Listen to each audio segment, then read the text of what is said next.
Sí, però el lector que s'enfronti al llibre, que entri al llibre, això d'entrada no ho veurà, ho anirà veient, potser, o no ho veurà. Però aquí ve l'interessant, no? És a dir, l'aspecte del llibre, quan tu vas llegint, és d'una gran alegria, com deia lingüística abans, és a dir, d'una gran vivesa, això vol dir, d'una gran vivacitat, i un pot tenir durant bastanta estona del llibre la sensació que aquest és un llibre còmic, que aquest és un llibre satíric, diria jo, una gran sàtira, però potser, sens dubte, no és còmic i probablement tampoc és una sàtira.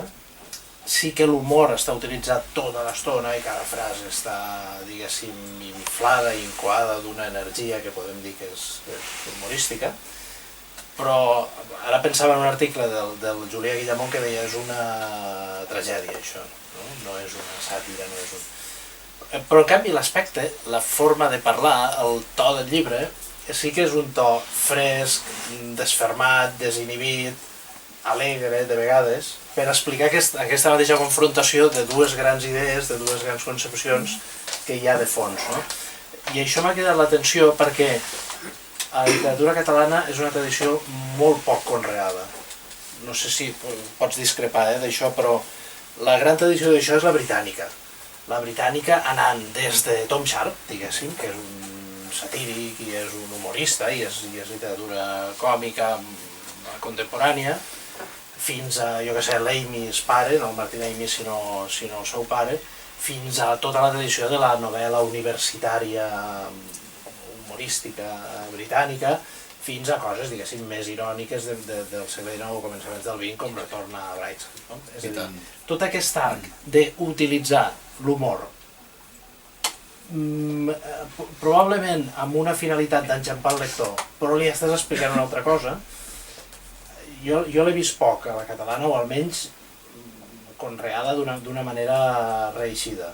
Llavors no sé si els teus models són aquests altres o simplement un no necessita tenir uns models molt clars per escriure, perquè hi ha moltes coses, però hi ha algun model que a tu t'ha interessat més, que t'ha cridat l'atenció quan escrivies això? Sí.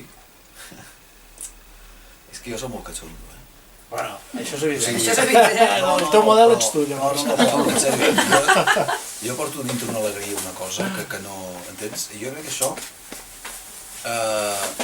m'he sentit identificat, tu t'has ficat amb la Rebeca, de la senyora Remei, no? Sí. Ostres, és que a mi hi ha coses que... La Rebequeta. La Rebequeta, no? Hi ha fets catalans que a mi em fan molta gràcia. A mi això em fa molta gràcia. I aleshores, l'autor que és un catxondo i que té ganes d'explicar una història tràgica, però... o sigui, prou complicada que és la família, com imagina't, que a sobre encara tenim costum d'assumir-ne una altra, que és la política. O sigui, som bastant masoques els éssers humans. A mi això és un fet que em fascina, entens? Ja prou difícil que és tot, que a sobre n'agafes un altre i et cases i aquestes coses. O t'ho prens així, o aquí realment no sobreviu ningú, almenys jo. O sigui, aleshores jo no veig una altra manera d'explicar les coses. Amb alegria, amb vitalitat... A quantes bodes has anat d'amics teus? Moltes, unes 10. Quantes segueixen juntes? 2. Caram, tu. Sí, la meva estadística és molt Són molt pobra. Potser ets tu, Gafi, però...